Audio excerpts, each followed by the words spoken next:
নতুন আইপিও সংশোধনী বিধিমালায় ইস্যু ম্যানেজারের দায়বদ্ধতা নিশ্চিত করা হয়েছে। আইপিও বাজারে আসার ক্ষেত্রে ঢাকা স্টক এক্সচেঞ্জ প্রথমে সিদ্ধান্ত দেবে, এরপর Bangladesh security and exchange commission তা চূড়ান্ত করবে। সংবাদ সম্মেলনে এমন তথ্য জানিয়েছে নিয়ন্ত্রক সংস্থা বিএসইসি। তারা জানিয়েছে যে ফিক্সড প্রাইস এবং বুক বিল্ডিং এই দুই পদ্ধতি বাজারে আসার সুযোগ রয়েছে। বাজারে আসতে চাইলে কোনো কোম্পানির ন্যূনতম পরিশোধিত মূলধন হতে হবে ৩০ কোটি টাকা। বাজারে ছাড়তে হবে কমপক্ষে 10% শেয়ার। পাবলিক অফারিং এর মাধ্যমে যে অর্থ উত্তোলন করা হবে তার 90% বিনিয়োগ করতে হবে।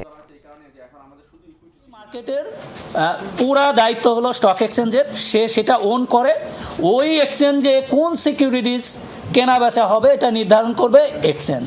আইপিও করার পরে যেহেতু পাবলিক এইখানে কি ইনভলভ, তাকে লিকুইডেশন ফ্যাসিলিটিস দিতে হবে, তার মানে ওই সিকিউরিটিজ লিস্টেড হতে হবে। এই জন্য কিন্তু স্টক এক্সচেঞ্জের ওপিনিয়ন নিয়ে আসা, তার রিকমেন্ডেশন আনা যে আমরা এইটা তুমি যদি আইপিওর অনুমোদন দাও তাহলে আমরা লিস্টেড করব, আর আমরা এই কারণে এই সিকিউরিটিজ আমার বোর্ডে কি করতে চাই না, লিস্টেড করতে চাই না।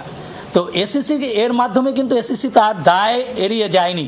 এসইসি কিন্তু ফাইনালি পজিটিভ রিকমেন্ডেশন হলেও কিন্তু কি হতে পারে, এসইসির যেই টিম রয়েছে সেইটা চেক ব্যাক করে, যদি দেখা যায় প্রপারলি ভ্যালুয়েশন হয় নাই, ডিসক্লোজার যথাযথ নাই, ম্যানিপুলেশন রয়েছে বা কোনো জায়গায় কোনো প্রবলেম রয়েছে, আইপিও রুলের যেই ডিসক্লোজারগুলো সেগুলো ঠিক মতো নাই, ফ্যাব্রিকেটেড আছে বা কোনো জায়গায় ভুল তথ্য দেওয়া হয়েছে, তাহলে কিন্তু এটা কমিশন রিজেক্ট করতে পারে। ফাইনাল অ্যাকসেপ্ট এবং রিজেক্টের ক্ষমতা এসইসিরই, এই দায়ভার এসইসি এই দায়ভার কখনোই অন্যর উপরে দেয়নি।